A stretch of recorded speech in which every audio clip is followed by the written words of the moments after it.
नमस्कार, केबी न्यूज 24/7 में आपका स्वागत है। मैं हूं पूजा आपके साथ। आइए सबसे पहले देखते हैं मुख्य समाचार। दीपावली के अवसर पर विधान परिषद के शासक अरविंद कुमार अरली के बीदर में स्थित कार्यालय में पूजा अर्चना की गई और श्रद्धा भक्ति से मनाई गई दीपावली। कर्नाटक उच्च न्यायालय ने कर्नाटक सहकारी दूध उत्पादक संघ KMF को लगाई फटकार। एकनाथ शिंदे और उद्धव ठाकरे में जंग, टकटकी लगाए बीजेपी, देख रही टकराव। तृणमूल कांग्रेस के सांसद महुआ मोइत्रा को ममता बनर्जी ने दी गई जिम्मेदारी, सांसद ने किया धन्यवाद।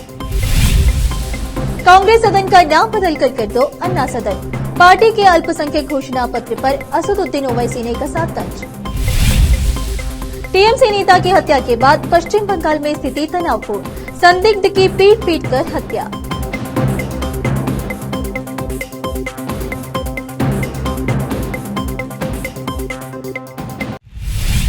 अब समाचार विस्तार से।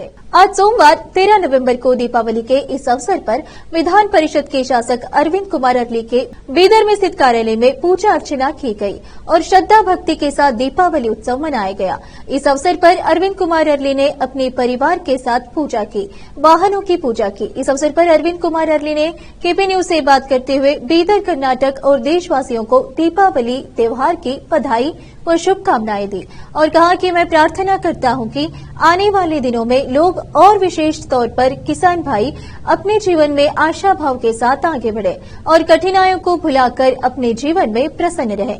इस अवसर पर सभी ने दीपावली पर्व का आनंद लिया। केबी न्यूज के कैमरामैन कृष्णा का कवरेज। आज दीपावली का दिन है। इसी सिलसिले में हमारे ऑफिस में पूजा रखा गया। इस मौके पर सारे कर्नाटक के देश के लोगों को मैं बधाई देता हूँ। जैसा कि ये उजाला का एक प्रतिरूप बल्कि हम जो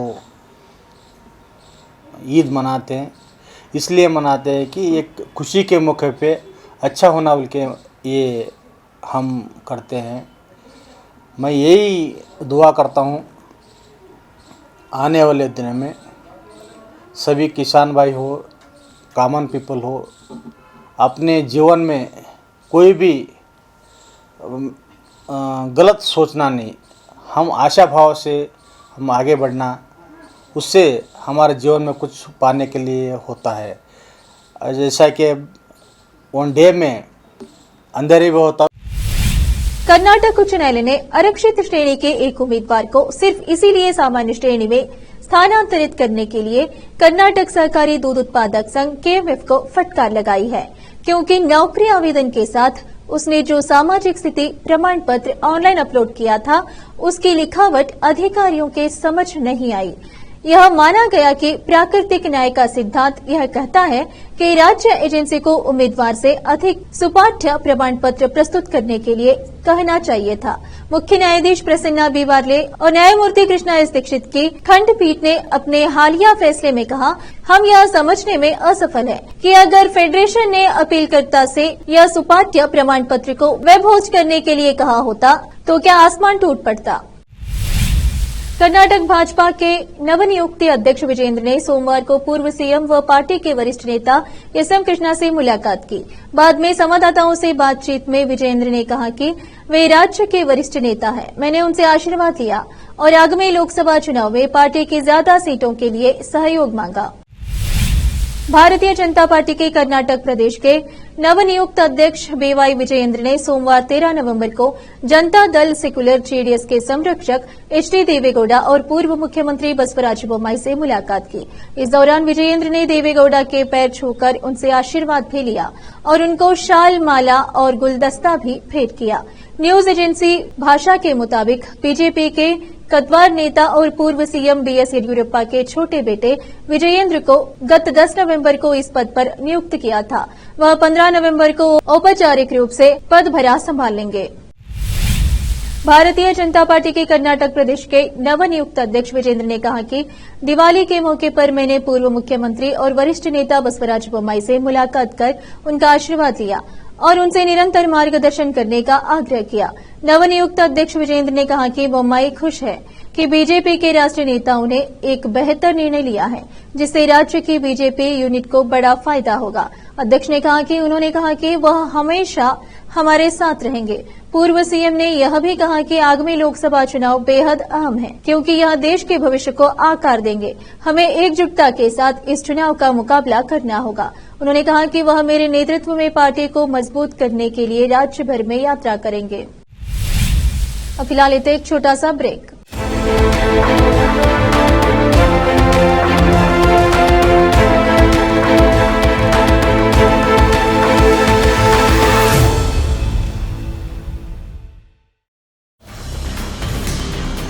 हिंदुस्तान के हर कोने में हम हैं मौजूद। 24 घंटे हालात पर गहरी नजर, खबरों से जुड़े चुपते सवालात और आपको दिखाता है धार्मिक, सामाजिक, राजनीतिक, लोकल और इंटरनेशनल न्यूज की सबसे बेहतर कवरेज जो आपको रखती है हर पल बाखबर। देश और दुनिया भर की खबर के लिए देखते रहें KP news 24/7। Noor education trust Bidar की ओर से चलाए जाने वाला Noor MEd and BEd college Bidar, recognised by NCTE Delhi and affiliated to Gulbarga University, Gulbarga. Admission are open for the academic year 2022-23. विशेषज्ञ और सक्षम शिक्षकों द्वारा शिक्षा प्राप्त करने के लिए नूर एमएड एंड बीएड कॉलेज में दाखिला लें और शांत वातावरण में शिक्षा प्राप्त करें। बीदर शहर में बेहतर शिक्षा का एकमात्र केंद्र Noor MEd and BEd college, Shahpur gate, Bidar. Phone numbers 9945283920 8482221297। Break के बाद अब समाचार। दिवाली की शाम बेंगलुरु में एक तेज रफ्तार एसयूवी ने लगातार 3 बाइकों को टक्कर मार दी जिससे 4 लोग घायल हो गए। यह घटना कल बेंगलुरु के हुलीमाऊ इलाके से सामने आई है। वहीं जिस एसयूवी कार ने बाइक को टक्कर मारी उसके पीछे चल रही एक कार में लगे डैश कैम में पूरी घटना कैद हो गई जो कि काफी विचलित करने वाली है। इस वीडियो में दिख रहा है कि कैसी तेज रफ्तार में आ रही कार ने एक करके 3 बाइक सवारों को टक्कर मारकर बढ़ती चली गई। इस हिट एंड रन मामले का वीडियो सोशल मीडिया पर वायरल हो रहा है। संगारेड्डी जिला के जहीराबाद में जिला एसपी चेन्नूरी रूपेश ने जहीराबाद पुलिस स्टेशन में प्रेस कॉन्फ्रेंस की और एनजीओ कॉलोनी में पिछले 3 दिन पहले चोरी किया हुआ सोना रिकवरी के बारे में बताया। एक शिकायत के बाद जहीराबाद पुलिस ने जांच की और चोरी हुआ 13 तोला सोना बरामद किया। सीसीटीवी कैमरे के जरिए उन चोरों को पकड़ा गया। एसपी चेन्नूरी रूपेश ने सीआई राजू और श्रीकांत और पुलिस कांस्टेबल को इस कार्य के लिए बधाई दी और उनको पुरस्कार भी दिया। जहीराबाद से कैमरामैन नेमतुल्ला के साथ रिजवान की रिपोर्ट। హౌస్ బర్గ్లరీ బర్త్డే దాని గురించి పెట్టడం జరిగింది। సంగారెడ్డి జిల్లా జహీరాబాద్ మండలంలో ఎన్జిఓస్ కాలనీలో 9వ తారీఖు నాడు ఈ మంత్ 9వ తారీఖు నాడు ఎన్జిఓస్ కాలనీలో ఒక దొంగతనం జరిగినట్టు రిపోర్ట్ రావడం జరిగింది। దాన్ని బేస్ చేసుకొని crime number 353/23 Zaheerabad town police స్టేషన్లో కేసు రిజిస్టర్ చేయడం జరిగింది। కేసు రిజిస్టర్ చేసిన వెంబడే ఎస్ఐ మరియు సిఐ వాళ్ళ క్రైమ్ టీం అంతా కలిసి క్లూస్ అంతా సేకరించి వితిన్ 3 days జస్ట్ 3 రోజులలోనే మనకి అక్యూజ్లందరినీ కూడా పట్టుకోవడం జరిగింది। దాంతోపాటు దాదాపు 13 తులాల బంగారం ఇంటాక్ట్, అంటే ఎంతైతే పోయినట్టు కంప్లైనెంట్ ఇచ్చాడో దాన్ని ఇంటాక్ట్ రికవరీ చేయడం జరిగింది। సో ఈ రికవరీ చేసిన ఐటమ్స్లో గోల్డ్ నెక్లెస్ 2 తులాలు, గోల్డ్ బార్, మంగళసూత్రం, గోల్డ్ రింగ్స్ అన్నీ కలిపి దాదాపు 11 తులాల బంగారం రికవరీ చేయడం జరిగింది। ఈ నేరస్తులు 13 దీనిలో బేసిక్గా ఏంటంటే ఒక చిన్న child in conflict with law అని అంటారు। సో చిన్న బాబు ఇందులో పార్టిసిపేట్ చేయడం జరిగింది। అతన్ని ఈ నేరం చేసే విధంగా వాళ్ళ పెద్దమ్మ రేఖ మరియు వాళ్ళ బ్రదర్ ప్రేమ్ కుమార్, వీళ్ళిద్దరు మేజర్లే। సో వీళ్ళిద్దరు ఇతన్ని ప్రేరేపించి ఈ మన ఇల్లు డోర్ బ్రేక్ చేసి महाराष्ट्र के मुख्यमंत्री एकनाथ शिंदे और पूर्व सीएम उद्धव ठाकरे के नेतृत्व में शिवसेना के 2 गुट ठाणे जिले पर राजनीतिक नियंत्रण की लड़ाई लड़ रहे हैं। बीजेपी सियासी मुकाबले पर गहरी नजर रख रही है। 2 नवंबर को ठाणे में मुंब्रा के शंकर नगर में शिंदे शिवसेना कार्यकर्ताओं द्वारा उद्धव शिवसेना की 2 दशक पुरानी शाखा को तोड़ दिया गया। इस घटना के बाद राज्य के बीजेपी नेताओं ने खुद को इस झगड़े से दूर कर लिया। शनिवार को ठाकरे ने मुंब्रा का दौरा किया और शिंदे सेना को गंभीर परिणाम भुगतने की चेतावनी दी। हालांकि बीजेपी ने विरोधियों पर कब्जा जमाने की जिम्मेदारियां शिंदे गुट पर छोड़ दी है, लेकिन उसे डर है कि अपनाए जा रहे तरीकों का उल्टा असर हो सकता है। पार्टी को यह भी लगता है कि ठाकरे द्वारा इस्तेमाल किया जा रहा पीड़ित कार्ड ठाणे में उनके पक्ष में राजनीतिक मोड़ को बदल सकता है। पश्चिम बंगाल की मुख्यमंत्री ममता बनर्जी ने तृणमूल कांग्रेस टीएमसी की सांसद महुआ मोइत्रा को सोमवार 13 नवंबर को अहम जिम्मेदारी दी। टीएमसी चीफ ममता बनर्जी ने मोइत्रा को पश्चिम बंगाल के कृष्णानगर का प्रेसिडेंट नियुक्त किया है। टीएमसी ने महुआ मोइत्रा को ऐसे समय में ये जिम्मेदारी दी है जब वो लोकसभा में पैसे लेकर सवाल पूछने के आरोपों से घिरी हुई है। पिछले दिनों ही लोकसभा की एथिक्स कमेटी ने उन्हें निष्कासित करने की सिफारिश की थी। मोइत्रा ने इसको लेकर ममता बनर्जी का धन्यवाद किया। उन्होंने सोशल मीडिया एक्स पर लिखा, मुझे कृष्णानगर जिले का प्रेसिडेंट नियुक्त करने पर ममता बनर्जी और टीएमसी का थैंक यू। कृष्णानगर के लोगों के लिए पार्टी के साथ हमेशा काम करूंगी। एआईएमआईएम प्रमुख और हैदराबाद सांसद असदुद्दीन ओवैसी ने तेलंगाना में कांग्रेस के अल्पसंख्यक घोषणा पत्र पर तंज कसा।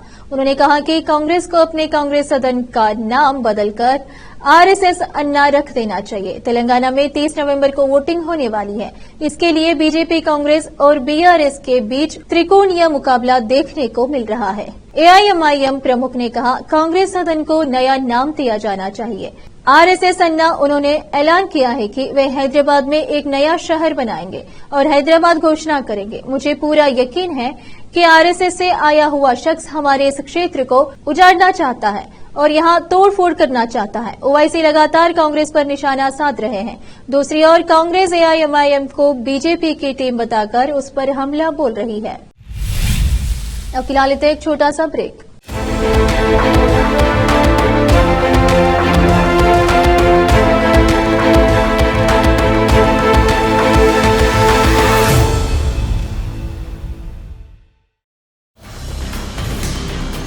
हिंदुस्तान के हर कोने में हम हैं मौजूद। 24 घंटे हालात पर गहरी नजर, खबरों से जुड़े चुपते सवालात और आपको दिखाता है धार्मिक, सामाजिक, राजनीतिक, लोकल और इंटरनेशनल न्यूज की सबसे बेहतर कवरेज जो आपको रखती है हर पल बाखबर। देश और दुनिया भर की खबर के लिए देखते रहें KP news 24/7। Noor education trust Bidar की ओर से चलाए जाने वाला Noor MEd and BEd college Bidar, recognised by NCTE Delhi and affiliated to Gulbarga University, Gulbarga. Admission are open for the academic year 2022-23. विशेषज्ञ और सक्षम शिक्षकों द्वारा शिक्षा प्राप्त करने के लिए नूर एमएड एंड बीएड कॉलेज में दाखिला लें और शांत वातावरण में शिक्षा प्राप्त करें। बीदर शहर में बेहतर शिक्षा का एकमात्र केंद्र Noor MEd and BEd college, Shahpur gate, Bidar. Phone numbers 9945283920, 8482221297। Break के बाद आपका स्वागत है समाचारों में। पश्चिम बंगाल के साउथ परगना जिले में टीएमसी के एक नेता की हत्या के बाद स्थिति तनावपूर्ण बनी हुई है। इस घटना के बाद कई घरों को आग के हवाले भी कर दिया गया है। इस घटना के बाद टीएमसी और विपक्षी दलों के बीच राजनीतिक बयानबाजी का दौरा भी शुरू हो गया है। बता दें कि टीएमसी नेता सैफुद्दीन लस्कर की सोमवार सुबह जयनगर में उनके घर के बाहर गोली मारकर हत्या कर दी गई। लस्कर जयनगर के बामूगाची क्षेत्र में तृणमूल इकाई के प्रमुख थे और उनकी पत्नी पंचायत प्रधान है। इसके तुरंत बाद लश्कर के समर्थकों ने एक व्यक्ति को पकड़ लिया जिस पर उन्हें उनकी हत्या में शामिल होने का संदेह था और उसे पीट पीट कर मार डाला। सत्ताधारी पार्टी के समर्थकों ने इलाके के कई घरों में आग भी लगा दी। बीते दिन यानी रविवार 12 नवंबर को पूरे देश और दुनिया में दिवाली का त्यौहार हर्षोल्लास के साथ मनाया गया। इस त्यौहार पर दीप जलाकर मिठाइयां बांटकर और आतिशबाजी करके लोगों ने एक दूसरे को बधाइयां दी। वहीं तमिलनाडु राज्य के 7 गांव ऐसे हैं जो दिवाली पर सिर्फ दीप प्रज्वलित कर इस त्यौहार को मनाया बिना किसी आवाज के। दरअसल तमिलनाडु के इरोडो जिले के 7 गांवों में इस त्यौहार को सिर्फ रोशनी के साथ मनाया गया और नजदीकी पक्षी अभयारण्य में पक्षियों के संरक्षण के मद्देनजर पटाखे नहीं फोड़े गए। ये गांव इरोड से 10 किलोमीटर दूर वादमुगम वेल्लोड के आसपास स्थित है, जहां पक्षी अभयारण्य है। इस साल भी सेलेम मोपलयम, वादमुगम, वेल्लोड, करुकनकुट्टू वालुस, पुंगमापाड़ी और 2 गांवों ने शांत दीपावली की सम्मानजनक परंपरा को बरकरार रखा। अफगानिस्तान के क्रिकेटर इन दिनों हर जगह तारीफ हो रही है। इसकी वजह यह है कि हाल ही में उन्हें अहमदाबाद की सड़कों पर गरीबों की मदद करते हुए देखा गया। जब इसका वीडियो सोशल मीडिया पर वायरल हुआ तो अपने पावरफुल हिटिंग के लिए जाने जाने वाले इस बल्लेबाज की हर कोई तारीफ करने लगा। कांग्रेस नेता और तिरुवनंतपुरम सांसद शशि थरूर भी शामिल हो गए हैं। कांग्रेस नेता शशि थरूर ने क्रिकेटर के दयालु व्यवहार की सराहना करते हुए कहा कि ये उनके जरिए बनाए गए किसी भी शतक से कहीं ज्यादा बड़ा है। दरअसल गुरुवार को अहमदाबाद की सड़कों पर सुबह 3 बजे फुटपाथ पर सोए हुए बेघर लोगों को पैसा बांटते हुए देखा गया। वह बिना कुछ कहे उनके पास पैसे रख रहे थे। इस वीडियो को अहमदाबाद के ही रहने वाले एक शख्स ने रिकॉर्ड किया। ये दिखाता है कि गुरुबाज न सिर्फ अच्छे बल्लेबाज है बल्कि वह एक इंसान भी है। आखिर में फिर एक बार देखते हैं मुख्य समाचार। दीपावली के अवसर पर विधान परिषद के शासक अरविंद कुमार अरली के बीदर में स्थित कार्यालय में पूजा अर्चना की गई और श्रद्धा भक्ति से मनाई गई दीपावली। कर्नाटक उच्च न्यायालय ने कर्नाटक सहकारी दूध उत्पादक संघ KMF को लगाई फटकार। एकनाथ शिंदे और उद्धव ठाकरे में जंग, टकटकी लगाए बीजेपी देख रही टकराव। तृणमूल कांग्रेस के सांसद महुआ मोइत्रा को ममता बनर्जी ने दी गई जिम्मेदारी, सांसद ने किया धन्यवाद। कांग्रेस सदन का नाम बदलकर कर दो अन्ना सदन, पार्टी के अल्पसंख्यक घोषणा पत्र पर असदुद्दीन ओवैसी ने कसा तंज। टीएमसी नेता की हत्या के बाद पश्चिम बंगाल में स्थिति तनावपूर्ण, संदिग्ध की पीट कर हत्या।